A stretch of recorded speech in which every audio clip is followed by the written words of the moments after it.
retail shareholders are expecting to go to the AGM and ask questions today, and Australian Shareholders Association will be voting down most resolutions on the agenda for the day. Why is that? Why are you against so many of these resolutions?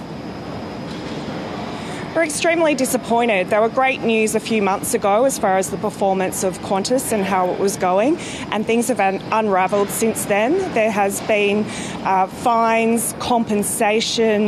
There has also been a CEO selling 90% of his shares the day before the ACCC announced a high federal court action against the company. There's quite a lot to do, and a board that really needs to step up and govern the organisation appropriately.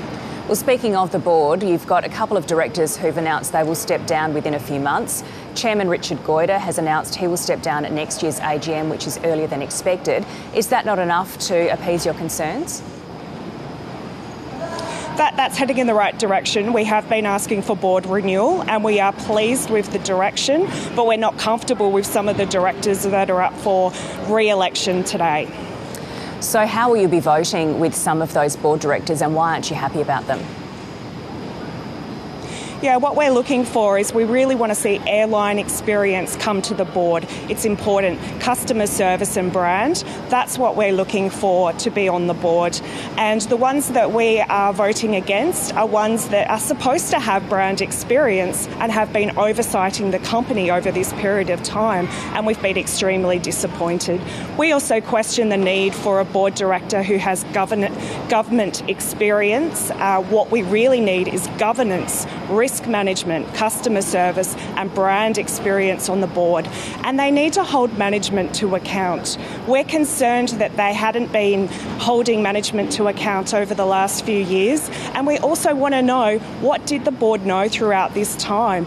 Did they know about the ACCC investigation, and how did they allow a CEO to sell 90% of his shares while questions were being asked of the company? Well, speaking of CEO, former CEO Alan Joyce, but also his replacement Vanessa Hudson, I understand executive bonuses are in your sights. What's your position on that? Yeah, we've been calling for clawback because there's quite a lot here that's still being investigated, and retail shareholders want to understand what the company was aware of. There shouldn't be remuneration bonuses paid out while there's still investigation about what the management team knew during this time, particularly the allegedly selling of flights that didn't exist.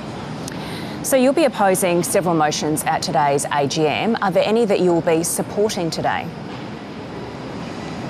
Yeah, we'll be supporting too Belinda Hutchinson. We do believe that there has been a lot of board renewal happen in a short period of time, and there needs to be someone with the continuity and the understanding of the organisation. So we will be supporting her, and we will also be supporting Doug Parker, who comes from American Airlines. He has a lot of experience as a CEO and a chairman, and we do need to see that airline customer service experience on the board. So we would welcome him to the board.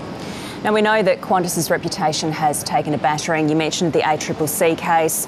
You had the High Court ruling on illegal outsourcing, COVID travel credits. How much change, or how long do you think it will take for Qantas to turn its reputation around? Well, they are investing $150 million into the reputation and the brand and turning around the customer experience. That's important that it happens fast. Consumers expect to have a great experience in the #1 airline for Australia that has been around a long time, and a lot of Australians work for the organisation. So it needs to happen fast, and that's what management and board need to focus on. They need to focus on that action plan. There are great examples from the Royal Banking Commission where chairs got involved and came up with a really clear action plan to deal with the issues around customer experience, and there could be a lot learnt from that. Well, a lot to play out in this meeting today. Rachel Waterhouse, thanks for joining us this morning. Thank you very much.